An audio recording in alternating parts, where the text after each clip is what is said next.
โอ้ไอ้เรื่อง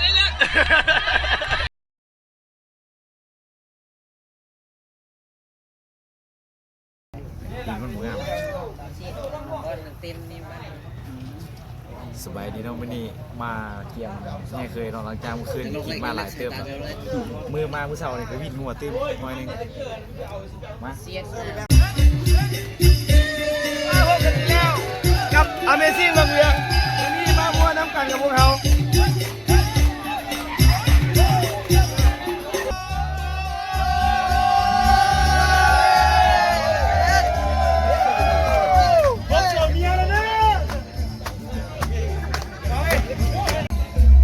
เฟิร์รถเลย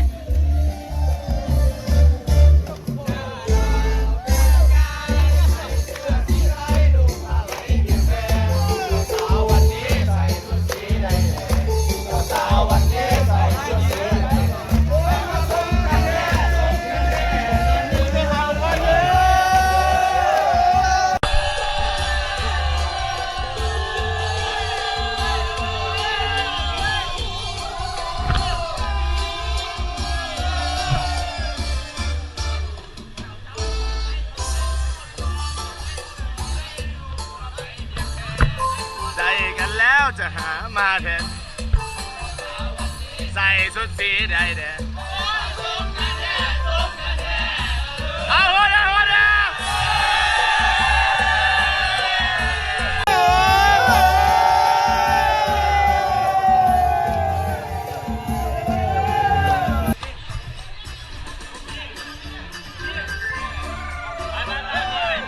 เอาเย็นติ๊ก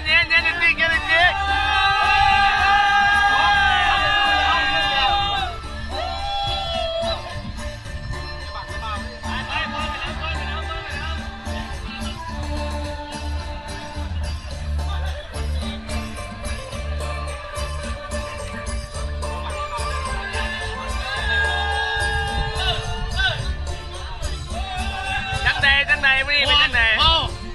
มวน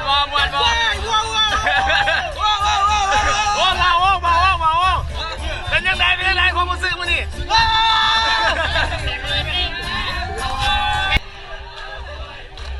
สู้ว่ะหนักแล้ว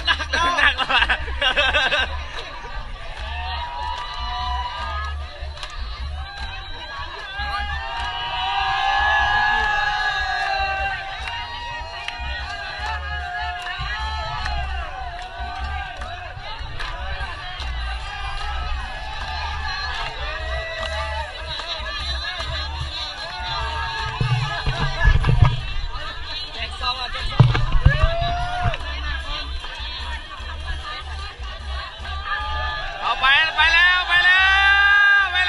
ว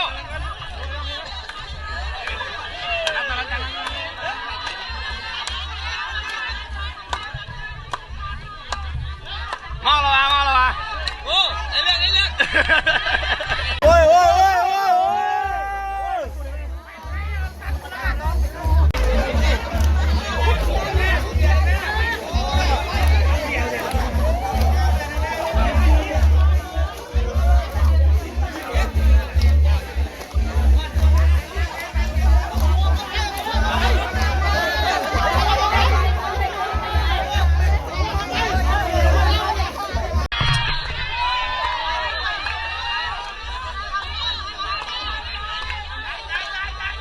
เอาเดี๋ยวนะไปสู้แม่เนี่ยอยู่ข้างหลังอยู่เดี๋ยวนะไปแม่บ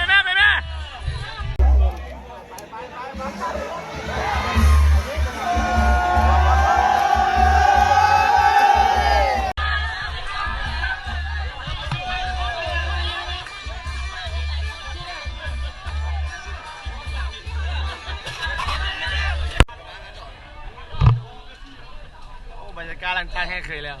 ความรู้สึกว่าจะอยู่กับมูจะใส่ถึงงานมูจะสาว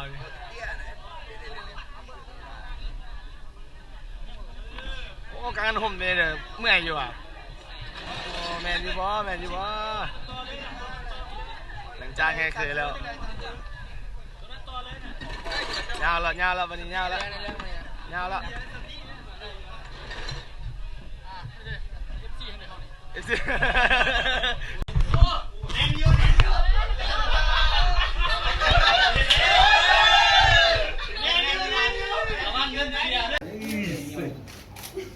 อชิดูเฮ้ชิดู ตอนนี้ก็จบคลิปแล้วเมื่อฮะง่ายๆใส่สวยจุกไปเมื่อแรงฝากกดไลค์กด Subscribe เด้อพี่น้อง